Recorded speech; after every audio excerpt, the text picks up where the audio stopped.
Hey, tonight we're diving into the real Wild West. Not the Hollywood version with its heroic cowboys and dramatic showdowns, but the gritty, dangerous reality where survival was never guaranteed. You might think you're tough enough to handle it, but trust me, there's a reason they called it wild. If you're enjoying these stories, I'd really appreciate a quick like or even a subscribe. It helps more than you know. I'm always curious where you all are listening from, so drop a comment with your location and what time it is there. Love seeing our little global community connect through these stories. Now dim the lights, maybe turn on a fan for that soft background hum, and let's ease into tonight's journey together. We're going to explore why you might not survive even a single day in the untamed American frontier. Congratulations! You've just woken up in the American Wild West of the 1870s. The good news, you're about to experience a legendary chapter of history firsthand. The bad news, your chances of survival just dropped dramatically. The first challenge hits you before you even open your eyes. The smell, not the earthy, pleasant aroma of nature you might expect, but something far more pungent, the stench of unwashed bodies, animal droppings, and what might possibly be raw sewage hanging heavy in the air. You see, bathing wasn't exactly a priority in the Wild West. Most settlers considered a thorough wash a monthly luxury, and that's being generous. Some went entire winters without a proper bath. Water, was precious out here, and using it to clean yourself seemed wasteful when you needed it for drinking and cooking. As you drag yourself from your bed, which is likely just a straw-filled mattress crawling with bed bugs, you realize how every muscle in your body aches. Life in the 1870s frontier involved constant physical labor from dawn until dusk. There were no weekends off, no vacations, and certainly no ergonomic considerations. Whether you were a farmer, miner, or ranch hand, your body was your primary tool used until it broke down. You might think you work hard in your modern life, but frontier labor was something entirely different. Backbreaking work that left even the strongest people permanently hunched and arthritic by their 30s. Imagine spending 14 hours plowing fields, hauling water, chopping wood, or working deep underground in a mine shaft. No wonder the average lifespan was only about 35 years. Standing on the dusty floor, you notice the chill in the air. If it's winter, your cabin might be 20 degrees below freezing inside. If you had a fireplace, you'd have let it burn down overnight to save precious fuel. Good luck finding central heating or thermal underwear in this century. And if it's summer, well, get ready to sweat through every article of clothing you own. There was no escaping the elements in the Wild West. Speaking of clothing, forget comfort. Men typically owned maybe 2 sets of clothes, rough canvas or denim pants and cotton shirts that chafed against the skin. Women wore multiple layers regardless of the temperature. Schmeezy's corsets, petticoats, and long dresses that dragged in the dirt. Everything was scratchy, ill-fitting, and rarely cleaned. Those fancy outfits you've seen in Western movies? Pure fiction for the average person. Your stomach growls, reminding you it's time for breakfast. Hope you like beans, biscuits, and coffee, possibly for every meal. The Wild West diet was monotonous, and nutritionally deficient fresh fruits and vegetables were seasonal luxuries. Meat, when available, was often preserved with salt or smoke because refrigeration didn't exist. Scurvy, a disease caused by vitamin C deficiency, when your gums bleed in your teeth. Fallout was common among settlers, despite being easily preventable with modern knowledge. You might think the coffee would at least be good. Cowboys always seem to have a pot brewing in the movies, but what you're served barely resembles what you'd recognize as coffee. It's typically boiled to within an inch of its life, bitter beyond belief, and might include crushed eggshells or even salt to reduce the bitterness. Still, the caffeine would help you face the day, so you drink it without complaint. Before heading outside, you might want to check your shoes for scorpions or snakes that could have sought shelter during the night. It wasn't uncommon for frontier folks to shake out their boots each morning, a habit born from painful experience. One wrong move and you could be facing a venomous bite miles from any. Medical help stepping outside your cabin, you're immediately aware of how exposed you are. The vast landscape of the American frontier was breathtaking, sure, but it was also unforgiving. Extreme weather could appear with little warning. Blizzards, tornadoes, flash floods, or drought could all mean death for the unprepared. The sky might be clear now, but that could change in minutes. If you've settled in a frontier town, you might think civilization offers some protection. In some ways, that's true. In others, it just presents different dangers. Towns in the Wild West were hotbeds of disease. Without proper sewage systems or understanding of germ theory, illnesses spread rapidly through communities. Cholera, typhoid, smallpox, diphtheria, and tuberculosis were constant threats. An outbreak could wipe out half a town in weeks. Speaking of towns, let's say you decide to visit one today. As you approach, you notice there's a distinct lack of the organized layout you might expect. Many Western towns grew haphazardly with buildings constructed wherever convenient, often without proper planning or infrastructure. The streets aren't paved but are instead dirt tracks that transform into mud pits when it rains and dust bowls when it's dry. The smell. hits you again stronger. Now, horse manure is everywhere because horses are the main transportation. There are no street cleaners or sanitation departments. In some towns, the accumulated waste could be knee-deep in heavily trafficked areas. Flies swarm around you, and you realize why disease spreads so easily here. As you walk down the main street, you pass the saloon, likely one of the busiest establishments in town. Contrary to Hollywood depictions, saloons weren't glamorous places with swinging doors and piano players. Most were crude one-room affairs with rough plank bars and basic furniture. The liquor served wasn't fine. Whiskey aged in oak barrels, but raw alcohol, often mixed with tobacco juice, pepper turpentine, or even gunpowder to give it extra kick. A single drink could blind you if you were unlucky.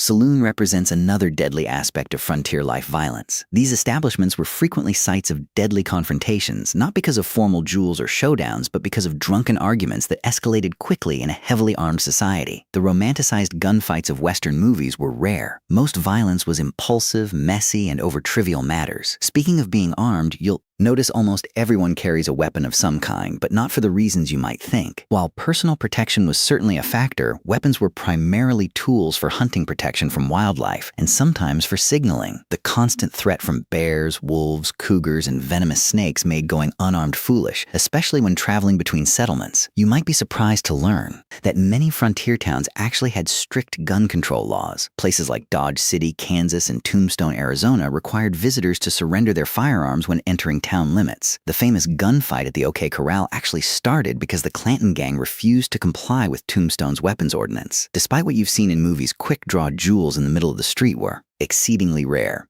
Most shootings were ambushes or happened during robberies. The skilled gunslinger facing off against an opponent at high noon is largely a Hollywood invention. Real frontier violence was typically sudden, chaotic, and lacked any sense of honor or fairness. As you continue your walk, you pass the local doctor's office. Medical care in the 1870s frontier would horrify you. Most doctors had little or no formal training. Surgical procedures were performed without anesthesia beyond whiskey or morphine, and sterilization was virtually unknown. Something as simple as an infected cut could lead to amputation or death.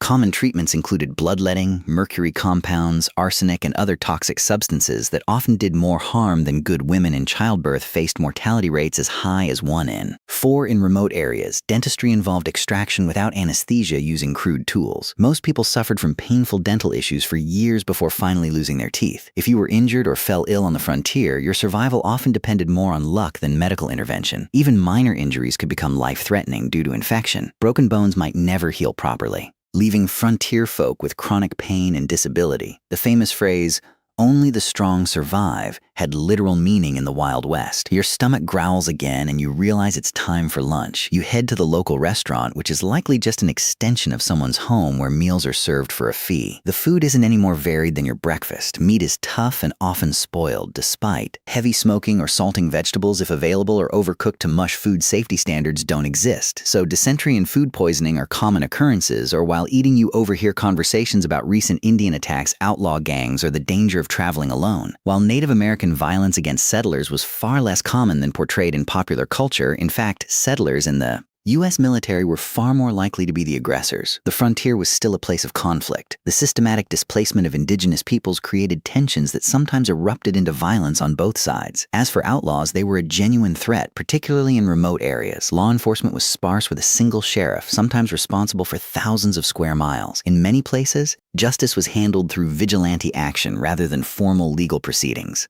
Lynch mobs were common, and the concept of innocent until proven guilty often didn't apply. If you were accused of horse theft or cattle rustling, you might find yourself hanging from a tree before sunset. Regardless of your actual guilt or innocence, after lunch, you decide to visit the local general store to stock up on supplies. The prices shock you. Basic necessities cost far more on the frontier than back east due to the difficulty and expense of transportation. A simple can of peaches might cost the equivalent of $20 in today's money. Many settlers spent most of their income on essential supplies, with little left over for comfort or luxury. The store offers another glimpse into frontier reality. The isolation mail delivery was infrequent, and unreliable newspapers might be weeks or months out of date. Information traveled slowly, and you might go years without news from family back east. Many settlers never saw their relatives again after moving west.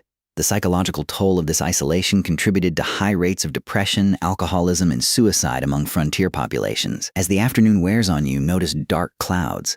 Gathering on the horizon. Weather on the frontier wasn't just uncomfortable, it could be deadly. Without modern forecasting, storms arrived with little warning. Blizzards could strand travelers, leading to freezing deaths.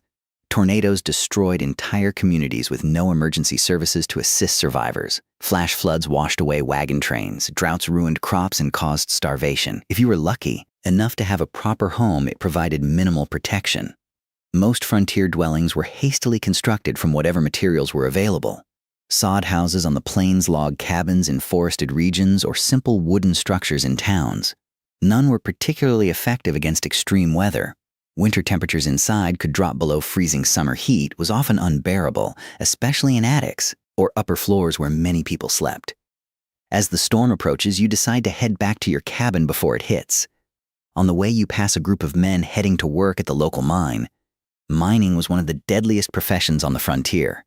Underground cave-ins, toxic gas exposure, explosions from improperly handled blasting powder, and machinery accidents claimed countless lives.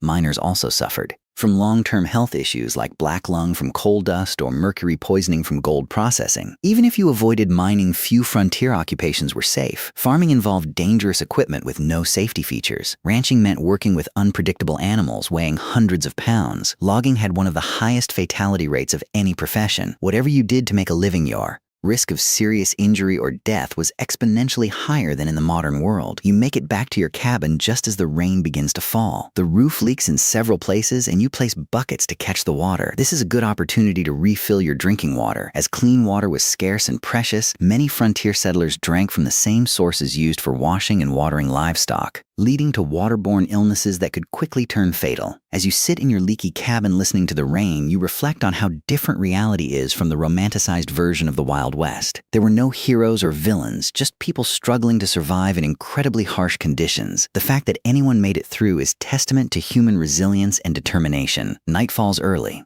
As you have no electricity, candles and oil lamps provide minimal illumination, and you're careful with them. Fire was a constant danger in frontier homes. A single spark could mean losing everything with no fire department to call for help. Many towns burned to the ground at least once in their history. You prepare for bed exhausted from just one day in the Wild West. Your muscles ache, your stomach is unsettled from the unfamiliar food, and your mind is overwhelmed by the constant vigilance required to stay alive. As you drift off to sleep, you wonder if you'll make it through tomorrow, or if you'll become just another statistic in the dangerous story of the American frontier. The wind howls outside your cabin, a haunting reminder of how small and vulnerable humans are against the vastness of the untamed wilderness. Tomorrow, if you're lucky enough to see it, will bring all these challenges again, along with new ones you haven't yet imagined. In the Wild West, survival was never guaranteed. It was earned day by day, hour by hour, through hardship most modern people can scarcely comprehend. The morning light filters through the cracks in your cabin walls, waking you from a restless sleep. Your body aches from the hard mattress, but there's no time to linger. The Wild West waits for no one. As you rise, you remember yesterday's harsh introduction to frontier life and wonder what new challenges today will bring. Let's say you decide to leave town today to travel across the frontier. Whether you're heading to another settlement, joining a wagon train west, or simply exploring travel in the 1870s was an entirely different experience than what you're used to. The good news is that by this time, the Transcontinental Railroad had been completed, connecting the east and west coasts of America. The bad news, unless you were relatively wealthy or traveling between major cities, you probably couldn't afford to use it. Most frontier folks traveled by horse wagon or simply on foot. If you owned a horse, consider yourself fortunate. Horses were expensive to buy and maintain, putting them out of reach for many settlers. A good horse might cost the equivalent of several months' wages. Then you needed saddles, bridles, feed, and veterinary care. Though veterinary care often meant shooting the animal if it broke a leg or developed certain illnesses, riding itself was no pleasure. Cruise saddles in the 1870s weren't designed for comfort but for function. Hours in the saddle left even experienced riders with blisters and aching muscles, and if your horse spooked at a snake or sudden noise, which happened frequently, you could easily be thrown, potentially suffering broken bones or worse, miles from any help. If you couldn't afford a horse, you might travel by wagon. Forget the romantic image of pioneers cheerfully rolling across pristine prairies. Wagon travel was brutally uncomfortable. The vehicles had no suspension system beyond the slight give in wooden wheels, meaning you felt every rock, rut, and hole in the trail. The constant jarring caused wagon sickness, similar to seasickness, leaving travelers nauseous, and miserable roads, if they existed at all, were typically just dirt tracks carved by previous travelers. After rain, they became muddy quagmires where wagons could sink axle deep. During dry periods, the dust was so thick you could barely breathe or see wagons frequently broke down with wheels cracking or axles snapping miles from the nearest settlement. Let's say you've decided to journey all the way to California or Oregon. You've joined a wagon train heading west on the famous Oregon Trail. This 2,000-mile journey was one of the most perilous undertakings of the 19th century. Of the approximately 400,000 people who attempted it between the 1840s and 1860s, an estimated 1 in 10 didn't survive. The Oregon Trail was sometimes called the nation's longest graveyard. Some historians estimate that an average of 10-15 people died for every mile of the trail. Think about that, a grave every 350 feet or so for 2,000 m. The trail was lined with makeshift crosses and stone markers, many without names, as families were forced to bury loved ones and continue their journey. Disease was the #1 killer on the Oregon Trail. Cholera, a bacterial infection spread through contaminated water, was particularly devastating.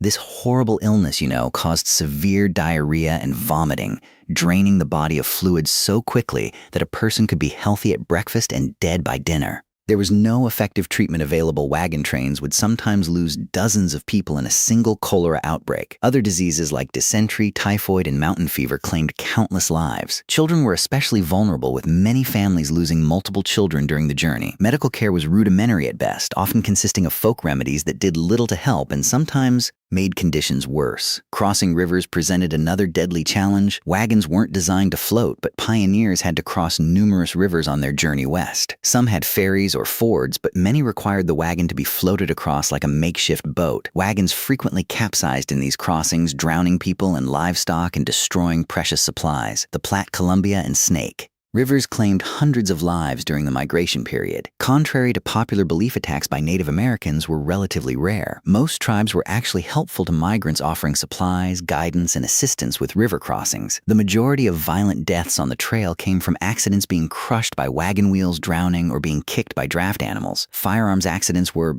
shockingly common, as most travelers were inexperienced with weapons but carried them for hunting and protection. The psychological toll of the journey was immense. Families buried children, parents, and spouses along the way, then had to continue traveling immediately. There was no time for extended grief on the trail. Each day's delay meant less chance of crossing the mountains before winter snows made passes impossible. The constant stress, grief, and physical hardship led many travelers to mental breakdown. Suicide was not uncommon among trail migrants. If you somehow survived the journey to California or Oregon, your challenges weren't over. Many arrived at their destination having spent all their money and resources on the journey itself. Families often arrived destitute, malnourished, and ill, only to find that the promised land had its own harsh realities. But let's say you've decided not to travel that far. Perhaps you're heading to a nearby town or settlement instead. Even short journeys in the Wild West presented significant dangers. Travelers might encounter outlaws who saw lone riders or small groups as easy targets. While the frequency of stagecoach robberies was exaggerated in later fiction, they did occur regularly enough to be a legitimate concern. The natural environment posed constant threats to travelers. Flash floods could wash out trails or trap unwary travelers. Summer heat in desert regions could kill through dehydration, and heat-stroke winter blizzards routinely trap travelers, sometimes leading to freezing deaths or desperate situations like the infamous Donna Party, where survivors resorted to cannibalism to stay alive. Navigation itself was challenging in an era before detailed maps. Travelers relied on vague directions, landmarks that could change or be misidentified, and the experience of guides who sometimes proved unreliable. Getting lost in the wilderness could be a death sentence, especially if your supplies ran low. As you travel today, you notice another aspect of frontier life that movies rarely depict accurately: the stunning diversity of people. The Wild West wasn't populated solely by white cowboys and settlers. It was a meeting ground of cultures from around the world. Chinese immigrants worked as railroad builders, miners, and merchants. Mexican families had been living in the Southwest long before it became U.S. territory. Black cowboys made up as much as 25% of the workforce on some ranches. European immigrants from Germany, Ireland, Italy, and Scandinavia brought their cultures and traditions. And of course, dozens of distinct Native American nations had called these lands home for thousands of years before others arrived. This diversity, however, didn't mean equality or harmony. Racial violence was a common feature of frontier life. Chinese railroad workers faced brutal discrimination and were often forced to take the most dangerous jobs for lower pay than white workers. Mexican. Landowners frequently saw their property seized through legal manipulation or outright theft after the Mexican-American War. Black Americans who moved west, hoping to escape Southern discrimination, often found frontier racism just as entrenched if different in form. Despite their crucial contributions to ranching, mining, and building frontier communities, they were frequently excluded from economic opportunities and social acceptance. For Native Americans, the expansion of white settlement was nothing short of catastrophic. The indigenous population of North America, once numbering perhaps 15 million people, had been reduced to fewer than 300,000 by 1900. Disease, warfare, forced relocation, and the deliberate destruction of their food sources, particularly the buffalo, decimated numerous tribes and nations. U.S. government policies systematically pushed Native Americans from their traditional lands onto reservations, often in areas with poor soil and few resources. Treaties were regularly broken when valuable resources were discovered on reservation lands. Native children were taken from their families and placed in boarding schools designed to erase their cultural identity, operating under the philosophy of kill the Indian, save the man. The romanticized Cowboys versus Indians narratives of later films grossly misrepresented the complex interactions between settlers and indigenous peoples. Many Native nations initially tried to accommodate newcomers and adapt to changing circumstances. Violence typically erupted after repeated treaty violations, encroachment on tribal lands, or deliberate provocations. As you continue your journey, you ponder another group whose experience differed markedly from Hollywood depictions. Women on the frontier, far from the helpless damsels or school moms of Western movies, frontier women performed incredibly demanding physical labor while navigating restrictive social expectations. On homesteads and farms, women not only handled traditional domestic duties like cooking, cleaning, childcare, and making clothing, but also worked in the fields, tended livestock, and defended the home when necessary. Their workday typically started before dawn and ended well after dark, with few, if any, days of rest. A frontier woman might need to plow fields in the morning, deliver a neighbor's baby at midday, fight off predators threatening the livestock in the afternoon, and still prepare meals and care for her own children. Throughout, many women became widows young due to the dangerous nature of frontier life and had to manage farms or businesses alone while raising children. Despite their essential contributions, women had few legal rights. In most territories and states, they couldn't vote, own property independently if married, or have custody of their children in the event of divorce. Domestic violence was considered a private matter with little legal recourse available to victims. For unmarried women, options were severely limited.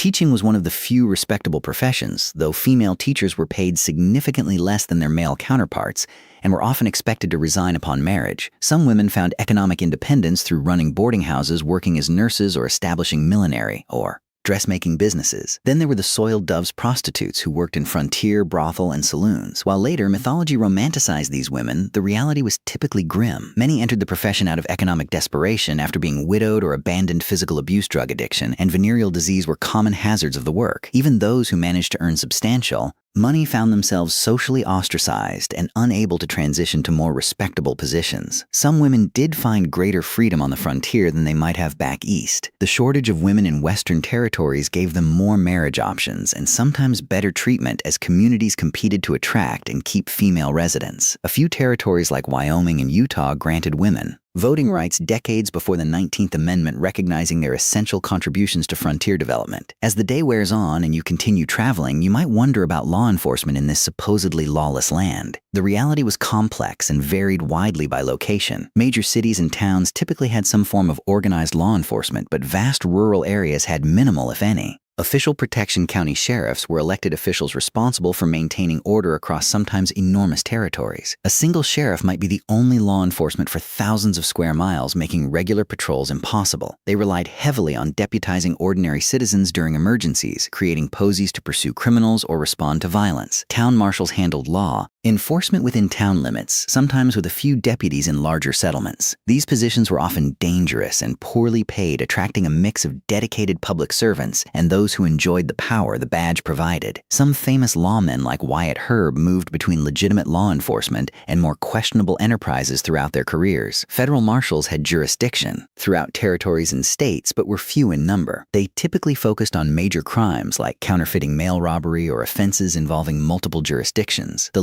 legendary U.S. Marshals of Western movies, single-handedly bringing law to lawless towns, were largely fictional creations. In many remote areas, justice was handled through informal community action rather than official legal processes. Vigilante groups formed to address perceived threats when formal law enforcement was absent or ineffective. Sometimes these groups maintained basic order, but they could easily become vehicles for prejudice, personal vendettas, or mob violence. The iconic image of the quick-draw gunfight was largely a later invention. Most frontier violence was mundane, impulsive, and often alcohol-fueled bar fights that escalated. To fatal levels, domestic violence and disputes over land or livestock were far more common than dramatic shootouts on dusty streets.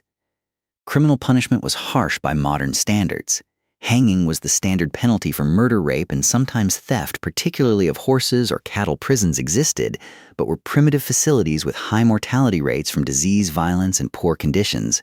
Many communities preferred immediate execution to the expense of long-term imprisonment. As evening approaches, you decide to seek shelter for the night. If you're lucky, you might find a town with a hotel or boarding house. Don't expect luxury. Frontier accommodations were basic at best. A typical hotel room would have a simple bed possibly infested with bed bugs, a washstand with a pitcher and basin, and perhaps a chair. Bathroom facilities would be an outhouse in the back, shared by all guests. Privacy was minimal, with thin walls allowing you to hear your neighbors' every movement and conversation. In busier establishments, you might even share a bed with a stranger, a common practice to maximize capacity during busy periods. The sheets might not have been changed for previous guests, and lighting would be limited to candles or oil lamps. A night's lodging would cost between 25 cents and $1, depending on the establishment's quality and location. This represented a significant expense for many travelers, equivalent to several hours' wages for an average worker. Many chose to sleep in stables, barns, or simply under the stars to save money, despite the additional risks these options presented. If you were traveling through more remote areas, you'd likely camp for the night. This meant building a fire, assuming you could find enough fuel, preparing a meal from your limited supplies, and sleeping on the ground with minimal protection from the elements or wildlife. Indigenous peoples, experienced travelers, and military scouts had sophisticated techniques for safe camping, but the average settler often made dangerous mistakes. Proper fire management was literally a matter of life and death. A fire built too large could spark a prairie or forest fire that could consume thousands of acres in hours. One built too small might not provide enough warmth during cold nights, leading to hypothermia. Campfire cooking required skills most modern people lack, often resulting in meals that were simultaneously burnt and raw. As night falls fully and you prepare to sleep, the sounds of the frontier darkness surround you. Coyotes howl in the distance. Unfamiliar birds call. The wind whispers through grass or trees. For people accustomed to modern light and noise pollution, the profound darkness and strange sounds of wilderness nights often triggered intense anxiety. Many travelers slept poorly on the frontier, not just because of physical discomfort, but from fear of the unknown dangers that might lurk in the darkness. Native attacks, though rare, often occurred at dawn when sleepers were at their most vulnerable. Predators like wolves, bears, and mountain lions might investigate camps looking for food.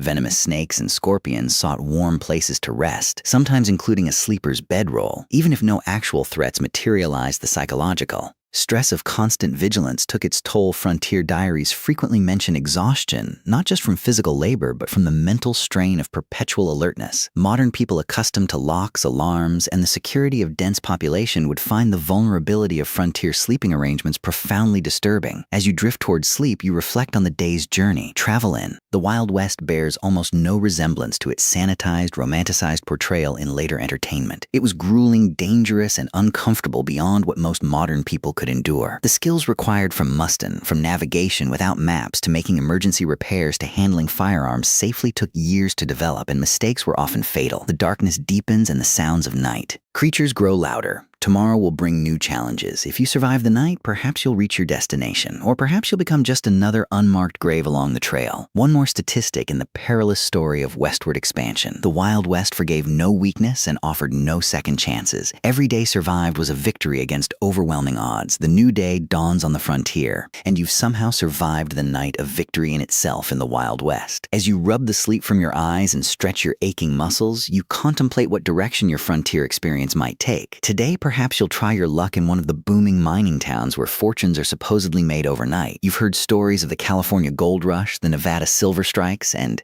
The Colorado mining booms, tales of ordinary men finding nuggets the size of chicken eggs and becoming wealthy overnight, have drawn hundreds of thousands west. What these stories don't mention are the brutal realities awaiting those who chase mineral dreams. Let's say you decide to try your hand at mining. What would that actually entail? First, you'd need to stake a claim, which means finding unclaimed land, with potential mineral deposits increasingly difficult by the 1870s as the easiest and richest areas were claimed years earlier. If you were lucky enough to find a promising spot, you'd need to register your claim at the nearest government office and pay the required fees, which could be substantial. Then the real work would begin, and it was some of the most physically demanding labor imaginable for placer. Mining, searching for loose gold in streams. You'd spend hours bent over in ice-cold mountain water, sifting through sediment with a pan or sleigh box. Your hands would crack and bleed from constant exposure to water and rough materials. Your back would ache from the hunched position. And after all that effort, you'd be lucky to find a few tiny flakes of gold worth pennies. If you ventured into hard rock mining,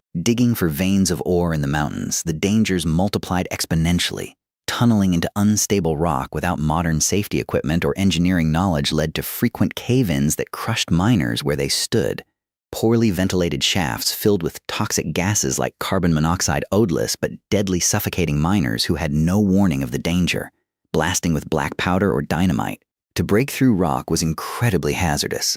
Miners frequently lost fingers, hands, eyes, or lives when charges detonated prematurely or thrown rock fragments became deadly projectiles. The thunderous noise and constant percussion of blasting left many with permanent hearing loss. Even if you avoided immediate catastrophes, the long-term health effects were devastating. Miners constantly inhaled fine rock. Dust leading to silicosis, a painful lung disease that slowly suffocated its victims. Mercury used in gold processing caused neurological damage, tremors, and mental deterioration. Those working in copper or lead mines absorbed toxic metals that accumulated in their bodies, causing chronic illness and early death. The mining industry of the 1870s had virtually no safety regulations or oversight. Mine owners prioritized profit over worker welfare, and injuries were considered an expected part of the job. Medical care for injured miners was minimal and often ineffective. A serious injury typically meant the end of a miner's career and livelihood, with no disability support or workers' compensation available. For all these risks and hardships, what was the likely reward despite the mythology of the lucky prospector? The vast majority of miners barely earned subsistence wages. By the 1870s, most worked for large mining companies rather than independently earning $2 to $3 for a grueling 10 to 12-hour day. Studies suggest that storekeepers, saloon owners, and prostitutes consistently made more money than the miners whose dreams sustained frontier mining towns. Speaking of mining towns, they were notoriously rough places. Imagine a community composed primarily of young single men engaged in dangerous work with few women, families, or civilizing institutions. Alcohol consumption was astronomical. The average mining camp resident consumed several times more alcohol than the typical American today. Violence was commonplace, with fights, stabbings, and shootings occurring regularly. Sanitation in mining camps was typically abysmal.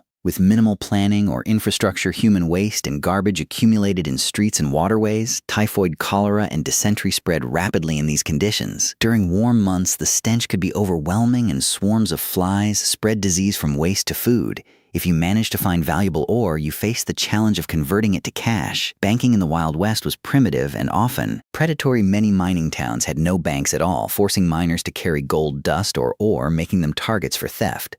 Some saloons and general stores offered to buy gold, but frequently at rates far below actual value, taking advantage of miners' limited options. Where banks did exist, they operated with minimal regulation or oversight. Bank failures were common, often wiping out customers' life savings without warning or recourse. Many bankers were little more than confidence men who established storefronts, collected deposits, and disappeared overnight with all the funds. Without federally backed currency, paper money was issued by individual banks, and its value fluctuated wildly depending on the bank's reputation.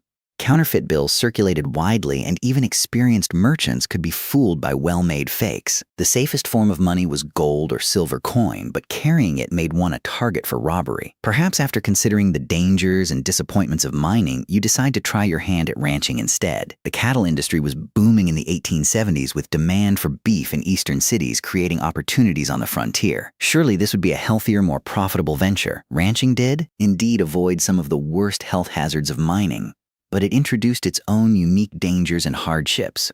Starting a ranch required significant capital. Land, livestock, equipment, and buildings all represented major investments. Many aspiring ranchers went deeply into debt, purchasing these necessities, betting their future on favorable weather and market conditions. Nature often had other plans.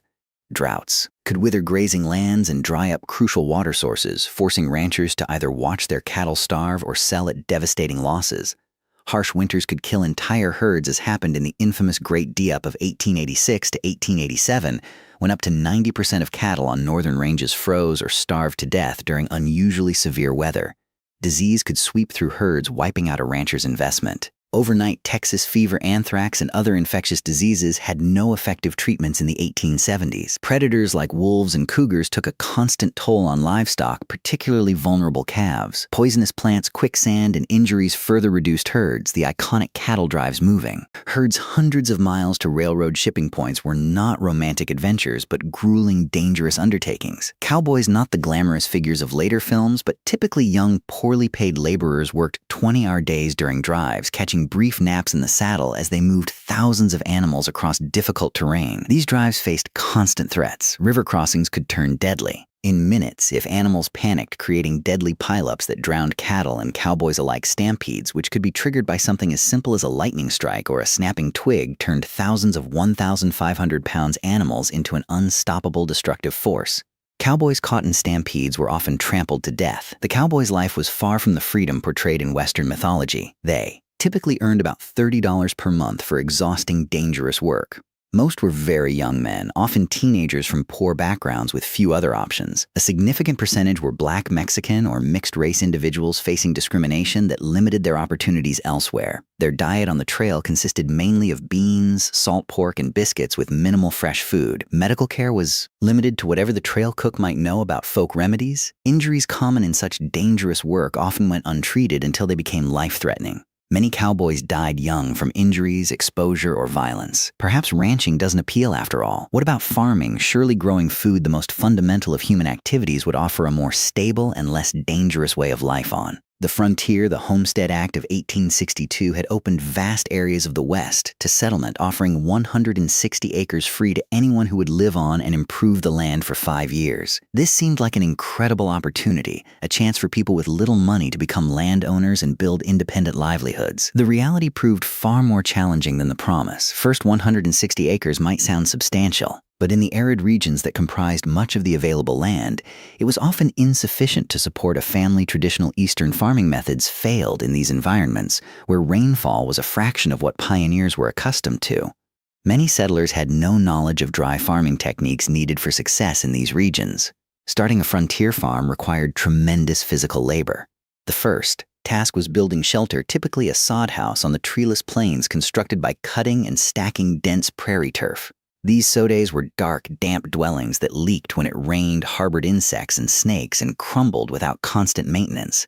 Then came the backbreaking work of breaking the land for planting prairie sod held together by dense grass roots that had developed over centuries. It was extraordinarily difficult to plow with the equipment available to most settlers. It could take a year or more just to prepare a few acres for planting. The work was so physically demanding that it permanently damaged many farmers' bodies. Once crops were planted, farmers faced threats from every direction. Drought could wither plants before harvest. Torrential rains could wash away seedlings or flood fields. Early frost could kill crops just before harvest. Grasshoppers descended in biblical swarms, consuming everything green in their path and sometimes even eating the handles of tools left in fields. Disease affected frontier farmers as it did everyone else, but with particularly devastating consequences. With no hired help and little community support, a family's illness during crucial planting or harvesting periods could mean the difference between survival and starvation. Women often continued working the fields while heavily pregnant or just days after giving birth, risking their health because the work simply couldn't wait. Farm accidents were common, and often fatal homemade tools broke and caused injuries. Animals panicked and trampled their handlers. Even successful harvests could turn deadly. Numerous farmers died when they fell into grain storage bins and suffocated in the loose grain, or when poorly constructed storage buildings collapsed under the weight of their contents. The isolation of frontier farms took a heavy psychological toll. Neighbors might be miles away, visited only occasionally. Women in particular suffered from this isolation, some going months without speaking to anyone outside there. Immediate family depression, anxiety, and what was then called prairie madness affected many settlers, sometimes leading to abandonment of homesteads or suicide. For those who persevered through these challenges and actually produced crops, Economic obstacles remained. Transportation to markets was difficult and expensive. Without refrigeration, perishable products had to be sold quickly or preserved large. Agricultural corporations and railroad companies used their influence to keep crop prices low and transportation costs high, squeezing independent farmers from both directions. By the 1870s, another option was emerging on the frontier, working for wages in the growing towns and industries. Perhaps this offered a safer, more stable path than the high-risk ventures of mining, ranching, or farming wage labor did. Avoid some of the worst physical dangers and financial risks of independent enterprises, but introduced its own hardships. Industrial safety standards were virtually non-existent. Workers in frontier factories, mills, and workshops suffered horrific injuries from unguarded machinery. Construction workers built increasingly tall structures without harnesses or safety equipment, leading to frequent fatal falls. Railroad work was particularly dangerous. Track layers worked with minimal equipment under brutal conditions, suffering high rates of injury and death from accidents, heat stroke, and exhaustion. Chinese workers who built much of the transcontinental railroad were often assigned the most dangerous tasks, such as handling unstable explosives to blast through mountain passes. Working hours were long by modern standards, typically 10-12 hours per day, 6 days per week.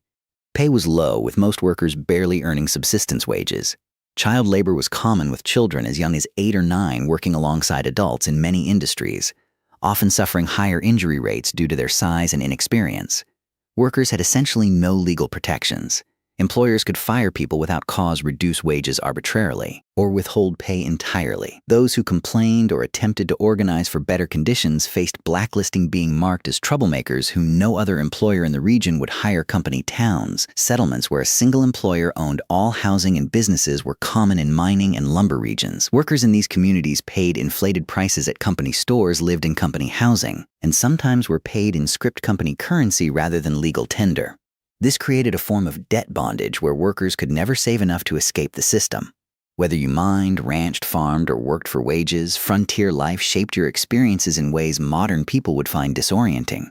Perhaps most striking was the relationship with time, not the carefully measured minutes and hours of our digital age, but a more fluid reality governed by daylight seasons and natural rhythms. Without electric lighting, most people woke at dawn and slept shortly after sunset, their active hours expanding and contracting with the seasons. Work wasn't measured in 8-hour shifts, but by tasks that needed completion: fields, plowed cattle, moved, or extracted. During harvest or roundup, people might work from first light until well after dark for weeks without a break. During winter, many rural workers had periods of relative inactivity when fields lay dormant or cattle needed minimal tending. The concept of punctuality, so central to modern life, had limited relevance on the frontier. With few clocks and limited need for precise timing in most activities, people operated on approximate schedules. Stagecoaches and later, trains introduced more precise timeouts to the west. But outside these specific contexts, morning or after dinner were sufficiently specific time designations for most purposes. Entertainment and leisure looked nothing like their modern counterparts. After exhausting work days, most frontier folks had little energy for complex activities. Conversation around the fire, storytelling, or simple card games were common. Evening pastimes music was popular when instruments and skilled players were available, with fiddles, harmonas, and guitars providing accompaniment for social dances. Reading material was precious and often shared among entire communities. A single book might be read aloud to gatherings of neighbors or passed from family to family until it fell apart from use. Newspapers, when available, were read repeatedly, with every advertisement and notice scrutinized for information about the wider world.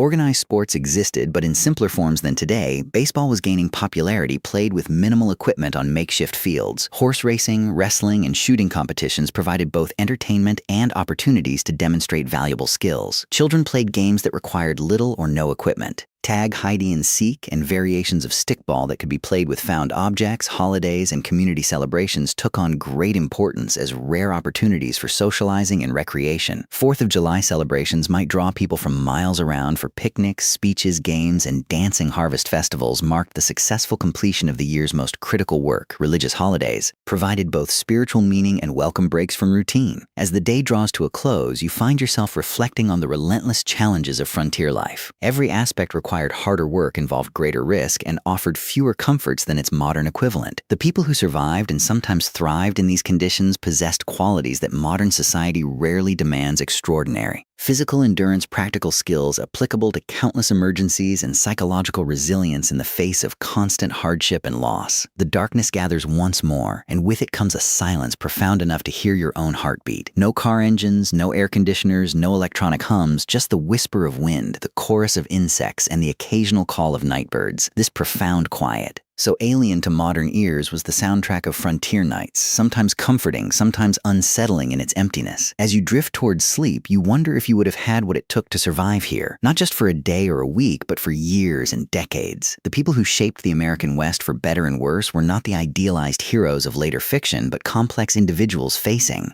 extraordinary challenges with the limited resources and knowledge of their time. Their story, stripped of romanticism, is one of human endurance against conditions that would break many of us today. The cool night air settles around you like a blanket, and the stars emerge in a display of brilliance impossible to see in our light-polluted modern world. This at least is one pure beauty the people of the frontier experience that few today can fully appreciate: the majestic sweep of the Milky Way across a truly dark sky, connecting them to the same cosmic panorama their ancestors had watched for countless generations.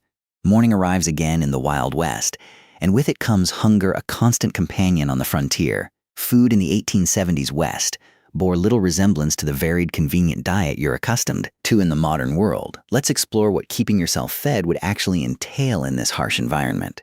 The good news is that game was still relatively plentiful in many areas. Deer, elk, rabbit, and various birds could supplement your diet if you had the skills to hunt them. The bad news: hunting required ammunition, which was expensive and might be needed for protection. It also demanded time away from other essential work, making it a luxury many settlers couldn't afford during busy seasons. Most frontier families relied heavily on foods they could grow, preserve, or purchase in bulk. The staples of the frontier diet were beans, corn, and pork, dense in calories, but monotonous and nutritionally incomplete. Fresh fruits and vegetables were available only in season a few months at most, and winter diets often contained no fresh produce whatsoever.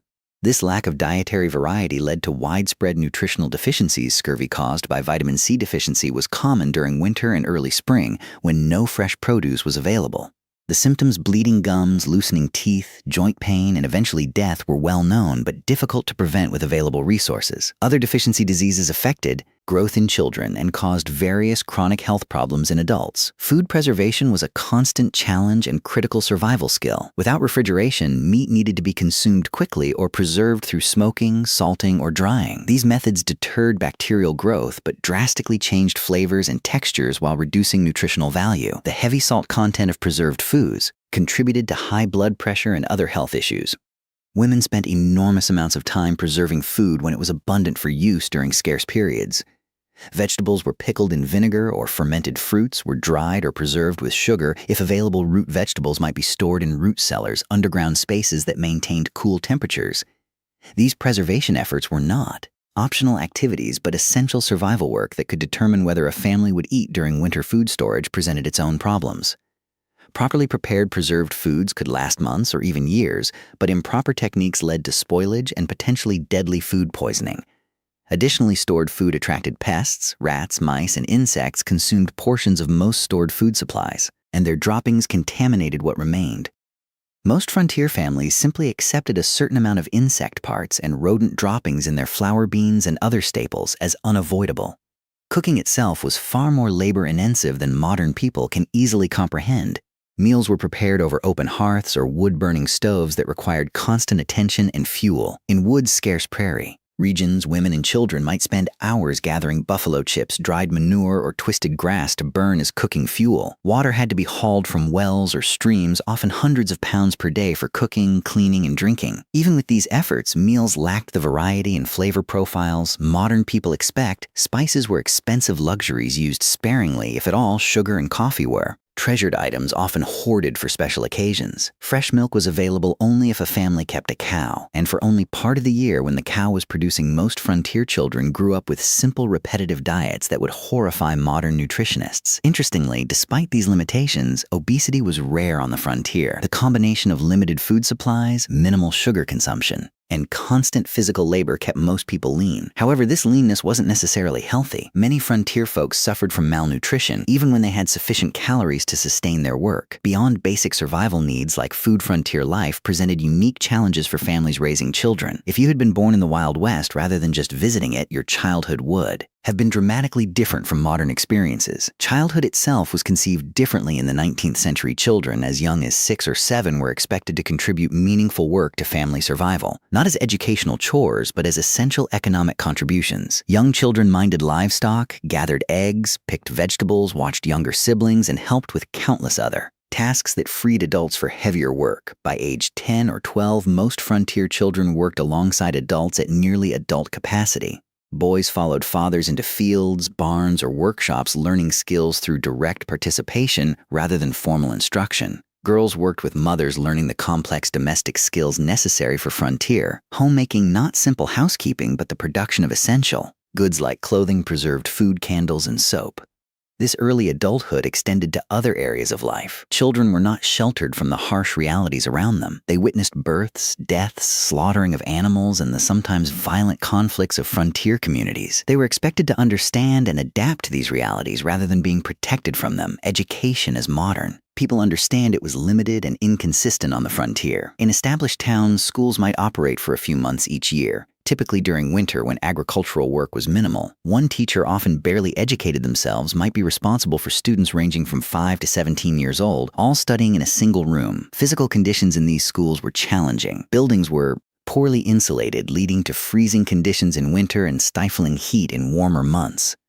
Supplies were minimal, perhaps a few shared textbook slates for writing that had to be constantly erased and reused, and minimal paper that was treated as a precious resource. Corporal punishment was the standard disciplinary approach, with whipping or beatings administered for infractions as minor as whispering or failing to memorize assigned material. In more remote areas, formal schooling might not exist at all. Some families conducted home education using whatever books were available, but many frontier children received only the most basic literacy and calculation skills, if that their education focused instead on practical knowledge. How to predict weather, track animals, prepare soil for planting, treat common injuries, and perform the countless other tasks essential for survival. Child mortality remained devastatingly high throughout the frontier period. Approximately 1 in 4 children died before reaching adulthood, with the highest risk in the first 5 years of life. Diseases that modern medicine easily prevents or treats: measles, diphtheria, scarlet fever, whooping cough, routinely killed or permanently disabled. Young children accidents claimed many more, as child safety was a foreign concept in an era where survival demanded risk-taking. The psychological impact of this mortality on both children and parents is difficult for modern people to comprehend. Most children grew up watching siblings die. Parents expected to lose children and often gave the same name to a subsequent child if an older sibling died young. A practice that seems strange today, but reflected the different relationship with mortality in an era when death was an everyday presence. Perhaps nothing illustrates the gulf between frontier and modern life more clearly than approaches to health and medicine. If you became ill or injured in the 1870s West, your experience would bear almost no resemblance to modern healthcare. The first difference would be the absence of professional medical care in most situations. Doctors were scarce, with many communities having none at all. Those who did practice on the frontier often had minimal training, perhaps a brief apprenticeship or a few months at a medical college. Their knowledge reflected medical science of the era, which still relied heavily on theories like humoral balance that had more in common with medieval medicine than modern practice. Without access to professional care, most health issues were addressed through home remedies and folk medicine. Every community had people, usually women, known for their healing skills, drawing on traditions brought from various cultures. Some of these treatments, particularly herbal remedies, had genuine medicinal properties, but many were ineffective or actively harmful. Common medical treatments of the era included bloodletting, which weakened already ill patients, paratives that caused severe diarrhea, supposedly to expel bad humors, and pecuses of various substances applied to wounds, some of which introduced infection rather than preventing it.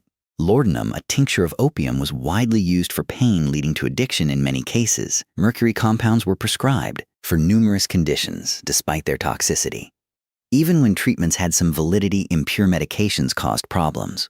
Without pharmaceutical regulations or standardization, commercially sold medicines varied wildly in potency and often contained dangerous contaminants. Many patent medicines marketed as cure-alls contained primarily alcohol, providing temporary relief through intoxication rather than addressing underlying conditions. Surgery in frontier conditions was particularly horrific. Without effective anesthesia beyond alcohol, whiskey, or opium, patients endured excruciating pain during procedures. Sterilization was unknown or inconsistently practiced, leading to rampant post-surgical infections. Amputation was the standard treatment for serious limb injuries performed with sores and knives that might be wiped. Clean but never properly sterilized childbirth represented perhaps the starkest contrast between frontier and modern medical experiences. Women typically gave birth at home, attended by a midwife if one was available or female relatives if not. Without prenatal care, many complications weren't identified until labor was underway. Breech births, hemorrhage, and other emergencies that modern medicine handles routinely often resulted in the death of mother-child, or both. Maternal mortality rates on the frontier were approximately 1 death per 100 births, more than 100 times higher than in developed countries today. Many women approached each pregnancy knowing it might be their last experience in life. Men's diaries and letters from the period frequently mention the heartbreaking reality of raising children alone after losing wives in childbirth. The combined impact of inadequate nutrition, constant physical strain, minimal preventive care, and primitive treatment options meant that frontier populations experienced health outcomes more similar to developing nations today than to modern America. Life expectancy at birth was under 40 years, with those surviving childhood likely to suffer chronic health problems by their 50s if they lived that long. Beyond these material hardships, frontier life imposed a form of isolation and disconnection that modern people accustomed to instant global communication would find almost unbearable. This isolation shaped frontier psychology and culture in profound ways. Communication with distant family or friends occurred at the speed of physical transportation. Letters took weeks or months to reach recipients if they arrived at all. News traveled slowly and unreliably, often distorted through retelling. Major events might not become known in remote areas until months after they occurred. This information vacuum contributed to a highly localized worldview where distant events seemed abstract and irrelevant compared to immediate community concerns. The isolation was particularly difficult for those accustomed to more settled environments. Women who had grown up with close female friendships and family networks often found themselves alone for days or weeks while husbands traveled for supplies or work. Their diaries frequently mention crippling loneliness and the psychological strain of having no adult conversation for extended periods. This isolation sometimes led to what contemporary accounts called prairie madness, severe depression, anxiety, and occasionally psychosis triggered by the combination of isolation, constant work, and environmental hardships. Some affected individuals became violent toward family members or committed suicide. Others simply abandoned their homesteads and returned east, unable to endure the psychological pressure of frontier life. Even in established communities, social connections were limited by practical constraints. Visiting neighbors might require traveling several miles each way, a significant undertaking when time was precious and transportation limited to walking or horseback. Formal social gatherings were infrequent, typically centered around church services, seasonal celebrations, or community work events like barn raisings or harvest festivals. Churches played a crucial role in frontier communities beyond their spiritual function. They served as social hubs, educational centers, and mutual aid societies. Even those with limited religious conviction often participated in church activities for the community connection. They provided religious leaders, ministers, priests, or lay preachers frequently took on roles far beyond religious guidance, serving as teachers dispute. Mediators and community organizers. The establishment of community institutions marked important milestones in frontier development. Building a school church or meeting hall represented a commitment to permanent settlement rather than temporary exploitation. These institutions helped transform mining camps or trading posts into towns with collective identities and shared futures. The creation of local governments, rudimentary as they often were, similarly marked transitions from frontier chaos to established community. Frontier communities also developed distinctive forms of mutual aid and collective action necessary for survival in harsh conditions. Barn raisings and house raisings allowed families to complete large construction projects impossible for individual households. Harvest teams moved from farm to farm, ensuring crops were gathered before weather could destroy them. Spontaneous search parties formed when children went missing. These cooperative traditions reflected the practical reality that no individual or family could survive the frontier entirely through self-reliance. This community interdependence existed alongside the individualism that later became mythologized in frontier narratives. Both elements were necessary responses to frontier conditions: self-reliance for daily survival, community cooperation for challenges beyond individual capacity. The tension between these values shaped frontier culture and continues to influence American attitudes toward government, community, and individual responsibility. As another day in the Wild West draws to a close, you find yourself contemplating the mental end. Emotional resilience required to endure such conditions year after year. The people who populated the American frontier weren't superhuman. They suffered, struggled, and sometimes broke under the relentless pressure of their environment. But many adapted and persevered, developing skills and perspectives that allowed them to find meaning and even joy amid hardship. The darkness settles around you once more, bringing with it the profound silence of the pre-industrial night. The day's experiences have given you a glimpse into a world both familiar and utterly alien. A world where survival required constant vigilance, where comfort was rare and luxury almost non-existent, where death was an everyday companion rather than a distant stranger. As sleep approaches, you wonder about the people who chose this life, or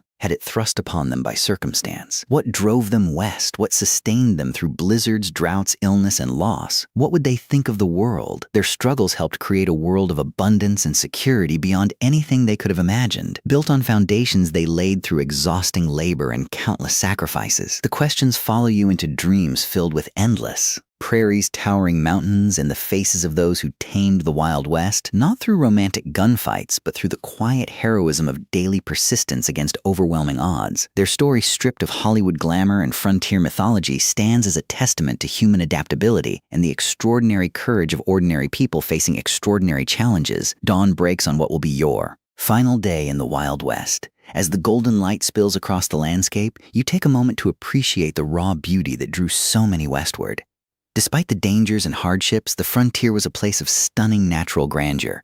Vast prairies rippling like oceans, mountains scraping the sky, canyons plunging into the earth's depths. This beauty at least wasn't a Hollywood invention. But even this relationship with the natural world differed profoundly from modern environmental perspectives. The frontier mentality viewed nature primarily as a resource to be conquered and exploited rather than preserved or protected. Timber was cut without consideration for regeneration. Game was hunted to the edge of extinction in many regions. Streams were diverted, polluted, or destroyed from mining operations with no thought for downstream consequences. The near extinction of the American bison buffalo stands as perhaps the starkest example of this exploitative approach. In the 1700s, an estimated 3,060 million bison roamed North America. By 1884, fewer than 1,000 remained. This devastation wasn't simply the result of hunting for food or hides, though that played a part. It was also deliberate policy encouraged by the U.S. government as a way to deprive Plains Indian tribes of their primary resource, forcing them onto reservations. General Philip Sheridan, a key military leader in the Plains Indian Wars, reportedly stated,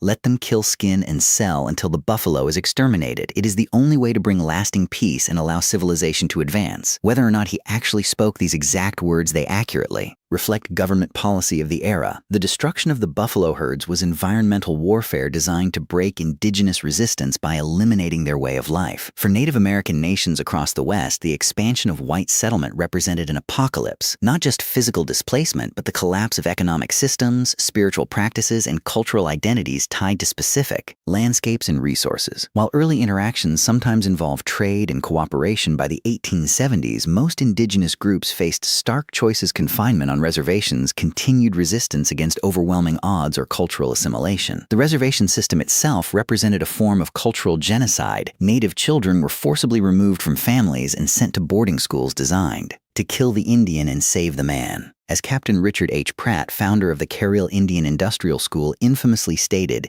"These children had their hair cut short, were forbidden from speaking their languages, practicing their religions, or maintaining their cultural identities." The intergenerational trauma from these policies continues to affect Native communities today. Armed resistance against American expansion almost invariably ended in defeat, though some groups maintained independence longer than others. The Battle of the Little Bighorn in 1876, where combined Lakota, Northern Cheyenne, and Arapjo forces defeated Lieutenant Colonel George Armstrong Custer's 7th Cavalry, represented one of the last major indigenous victories. The subsequent military campaigns against these tribes were marked by increasing brutality, including attacks on villages and the killing of women and children. The tragedy of this cultural collision was heightened by the fact that many Native nations had sophisticated agricultural systems, complex governance structures, and rich cultural traditions that could have offered valuable knowledge to European settlers. The different approaches to land use and ownership created fundamental misunderstandings.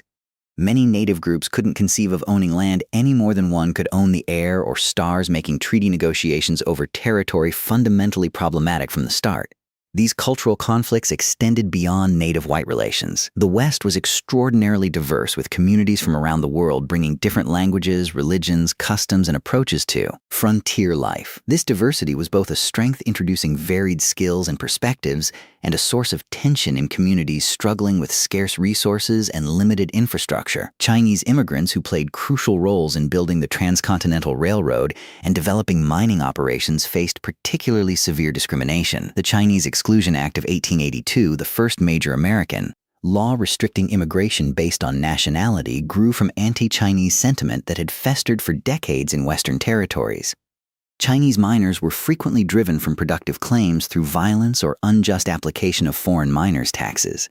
Chinese communities in frontier towns often faced riots and mass expulsions when economic conditions deteriorated. Mexicanamians, many of whom had become U.S. citizens through territorial acquisition rather than immigration, similarly faced discrimination and displacement.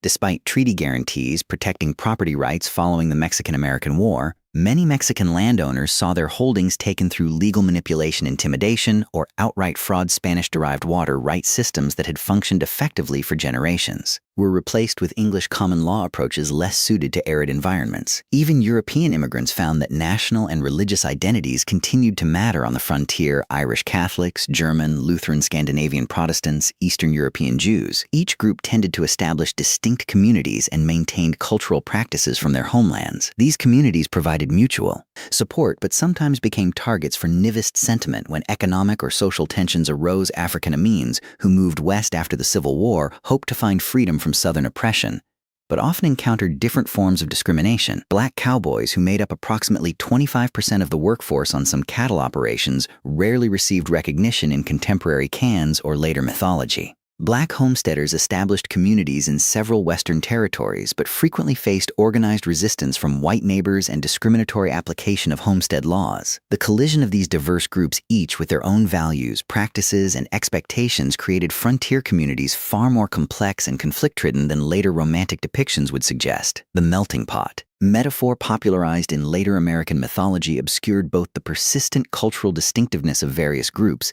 and the power imbalances that determined whose cultures would be preserved and whose would be suppressed. As the day progresses, you find yourself in a frontier town undergoing rapid transformation, a transition happening across the West during the 1870s and 1880s. The initial phase of settlement, characterized by individual prospectors, independent farmers, and small-scale enterprises, was giving way to more organized corporate development of Western resources. The arrival of railroads catalyzed this transition. The Transcontinental Railroad, completed in 1869, dramatically reduced travel time between East and West from months to days. Subsequent branch lines penetrated previously isolated regions, connecting them to national markets and supply chains. This transportation revolution allowed large-scale extraction of Western resources for Eastern factories and enabled mass-reduced Eastern goods to flood Western markets. These economic connections accelerated the integration of Western regions into national systems, but often disadvantaged small producers. Independent miners couldn't compete with large mining corporations that brought industrial methods and capital investment. Family farms struggled against agricultural enterprises operating on vast acreage. Small ranchers found themselves squeezed by cattle companies with investor backing and political connections. Corporate interests increasingly dominated political as well as economic structures. Railroad companies, mining conglomerates, timber interests, and large landholders exercised enormous influence over territorial and early state governments. Water rights, mineral claims, grazing access, and timber concessions were allocated through processes that typically favored those with financial and political power rather than small operators or community interests. This transition from frontier to integrated region wasn't simply economic, but cultural. The rough-edged mining camp or cattle town gradually acquired institutions that signaled permanence and connection to wider society: banks, schools, churches, newspapers, theaters, and fraternal organizations. Streets were surveyed, and sometimes paved wooden structures were replaced with brick and stone buildings. Local governments enacted ordinances regulating behavior that had previously gone ungoverned. For many who had been attracted to the frontier precisely because of its freedom from Eastern constraints, these changes represented unwelcome domestication of the wild spaces they had sought. Some continually moved westward ahead of advancing civilization, seeking new frontiers. Others struggled to adapt to increasing regulation, competition, and social expectations. The mythological end of the frontier declared. In the 1890 census represented real psychological and cultural challenges for those whose identities were tied to frontier conditions. Part of this transformation involved the taming or at least management of frontier violence. The iconic gunfighters and outlaws who would later dominate Western mythology operated in a specific historical window when formal law enforcement was establishing itself against pre-existing systems of personal and community violence. By the 1880s and 1890s, professional police forces and court systems had replaced vigilante justice in most established communities, though remote areas still saw occasional eruptions of frontier-style conflict resolution. The legendary figures who captured public imagination, Wild Bill Hickok, Wyatt Earp, Billy the Kid, Jesse James, operated in this transitional period, often moving back and forth between legal and illegal activities as circumstances changed. Their later mythologization obscured the complex, often morally ambiguous reality of their lives. Hickok, far from the perfect marksman of legend, shot bystanders in at least 2 gunfights. Earp worked variously as a lawman, gambler, brothel keeper, and vigilante across his career. The Robin Hood image attached to Jesse James ignored his Confederate guerrilla background and the innocent victims of his robberies as evening approaches on your final day in the Wild West. You find yourself contemplating the gap between frontier reality and the mythology that would later emerge from it. Why did Americans and eventually the world become so fascinated with a romanticized version of this brutal period? What needs did these myths serve, and what truths did they obscure? Part of the answer lies in timing. The most intense period of frontier mythology making occurred precisely as the actual frontier was disappearing. The Wild West shows of Buffalo Bill Cody began in the 1880s, featuring staged reenactments of Indian battles and stagecoach robberies for Eastern audiences, even as railroads, telegraph lines, and formal governance were integrating Western regions into mainstream American society. These performances weren't meant as accurate historical recreations, but as entertainment that resonated with Eastern ideas about the West. The dime novels that popularized exaggerated tales of Western heroes originated not on the frontier, but in Eastern publishing houses written by authors who rarely had first-hand experience of the regions they described. These formulaic stories emphasized action, clear moral distinctions between heroes and villains, and a vision of the West as a testing ground for American virtues of self-reliance, courage, and individualism. Later Hollywood Westerns further refined and amplified these mythological elements, creating iconic images of lone cowboys, heroic sheriffs, dastardly outlaws, and savage Indians that bore little resemblance to historical reality. These films served psychological and cultural functions beyond entertainment. They offered reassuring narratives about American identity during periods of rapid social change and international challenges. The mythology suggested that American character had been forged in frontier conditions, producing exceptional qualities that distinguished the nation from older societies. It implied that American expansion across the continent had been not just inevitable, but morally justified a triumph of civilization over wilderness and progress over primitive cultures. It presented simplified moral frameworks where good invariably triumphed over evil through righteous violence, justifying America's growing military and economic power on the world stage. What these myths obscured was the complex, morally ambiguous reality of Western development, the genocide of indigenous peoples, the exploitation of immigrant labor, the environmental devastation, the corporate manipulation of political systems, and the deeply divided community struggling with fundamental questions about identity, governance, and resources. The real West offered no simple moral lessons, but rather a case study in how human societies adapt to challenging conditions, sometimes showing remarkable cooperation, and creativity sometimes descending into exploitation and brutality. As darkness falls once more, you reflect on your brief journey through the unromanticized Wild West. You've experienced firsthand why the average person today, accustomed to abundant food, medical care, physical safety, and countless comforts unknown to frontier dwellers, would likely not survive even a single day in the actual conditions of the 1870s frontier. The skills, knowledge, physical conditioning, and psychological resilience required for frontier survival represent a way of life so distant from modern experience as to be almost unimaginable. Yet something about this world continues to fascinate us. Perhaps it's the raw honesty of a life stripped to essentials, where tasks have immediate consequences and achievements represent tangible victories against natural constraints. Perhaps it's the community interdependence that emerged from shared challenges, creating connections that transcended differences in background or belief. Perhaps it's simply the reminder that human beings can endure and even find meaning in conditions far harsher than most of us will ever face. The legacy of the American frontier extends beyond mythology into the actual structures and systems that shape modern American life: property laws, water rights frameworks, federal-state relationships, approaches to natural resources, and countless other aspects of American governance emerged from frontier-era compromises and conflicts. The diversity of Western communities, despite efforts at forced assimilation, contributed to the multicultural reality of modern America. Even the continuing tensions between individual rights and collective welfare, local control and national standards, exploitation and conservation, have roots in frontier-era debates. For indigenous peoples, the frontier era represents not a glorious chapter in national expansion, but the devastation of ancient lifeways and the beginning of a long struggle for cultural survival and sovereignty that continues today.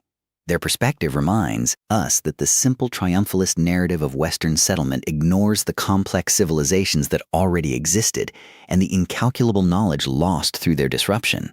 The most accurate understanding of the frontier requires holding multiple perspectives, simultaneously acknowledging both the courage of those who built new communities in challenging conditions and the devastation experienced by those displaced by this expansion. As you drift towards sleep on your final night in the Wild West, the sounds of this earlier America surround you. The whisper of wind through prairie grass, the distant howl of coyotes, perhaps the faint piano notes from a saloon down the street. These sensory experiences at least connected all who lived through this era. Regardless of background or circumstance, the vast, skies extreme, weather-imposing landscapes, and profound silences shaped everyone who encountered them, creating a shared relationship with the environment, even amid cultural conflicts. Tomorrow, you'll return to your own time, carrying with you a deeper understanding of this pivotal period in American history. You'll never again see a Western film or read a frontier novel without recognizing the sanitized, simplified version of a complex reality. You'll appreciate the extraordinary comfort and security of modern life achieved through technological advances unimaginable to frontier dwellers. You might find yourself more aware of the skills and knowledge lost in the transition to our specialized technology-dependent society, the practical self-sufficiency that allowed frontier people to build, repair, grow, preserve, and create what they needed with minimal outside support.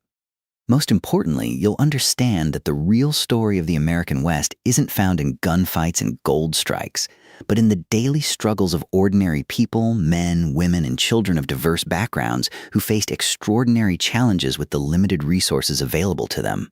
Their story, without Hollywood embellishment, contains enough: genuine courage, tragedy, innovation, conflict, cooperation, cruelty, and kindness to fill countless histories. Their legacy lives in the communities they established, the environmental changes they initiated, the cultural patterns they created, and the myths that grew from their experiences. The real Wild West disappeared long ago, transformed by technology, population, growth, economic integration, and environmental change into the modern American West of cities, suburbs, highways, and managed landscapes. Yet echoes of frontier experience persist in regional identities, local traditions, land use patterns, and governance structures. The memory of this formative period continues to influence how Americans understand themselves and their nation's development, even as scholars and communities work to replace simplistic mythology with more accurate, inclusive understandings of this complex history.